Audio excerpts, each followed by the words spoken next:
নড়াইলের ঐতিহ্যবাহী রূপগঞ্জ পাইকারি মাছ বাজারে পানির দামে মাছ কেনা বেচা হয়। এবছর জেলায় রেকর্ড পরিমাণ বৃষ্টিপাতের ফলে খালবিল, নদী, ডোবা-নালা প্লাবিত হয়ে মাছের আবাসস্থলের বিস্তৃতির কারণে মাছ উৎপাদন হচ্ছে প্রচুর। এতে বাজারে মাছের যোগান বেড়েছে ব্যাপক, দাম গেছে পড়ে। এ অবস্থায় উৎপাদিত মাছের কাঙ্ক্ষিত দাম না পেয়ে আর্থিক ক্ষতির মুখে পড়েছেন মাছ চাষিরা।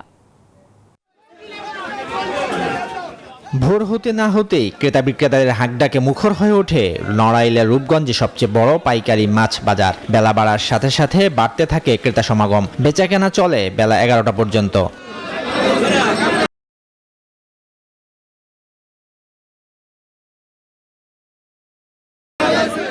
এ সময় আড়তে আড়তে মাছ আনা নেয়া, বেচাকেনা, মাছ সংরক্ষণের মহাকর্মযজ্ঞে দম ফেলার ফুসরত থাকে না মৎস্যজীবী ও ব্যবসায়ীদের।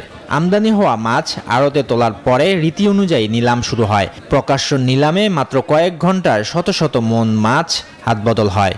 এখানে প্রচুর পরিমাণ মাছের চাষ হয় এবং সারা বাংলাদেশে নড়াইলের মাছ সাপ্লাই হয়। ইসেল মাছ 600 থেকে 700 টাকার ভিতরে, 500-700 টাকা কম আছে। কাতলা মাছ মনে করেন 2 কেজির মাছ 150 টাকা বিক্রি আছে 75 টাকা কেজি। এর মালিকের চরম লস হবে। বৃষ্টি বেশি হওয়ার কারণে মাছের উৎপাদন বেড়েছে বলছেন জেলা মৎস্য কর্মকর্তা।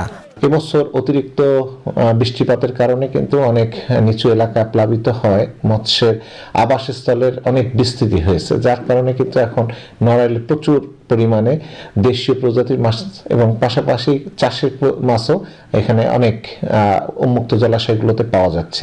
মৎস্য বিভাগের তথ্য অনুযায়ী গেল বছর জেলায় মাছের উৎপাদন ছিল 18,000 মেট্রিক টন।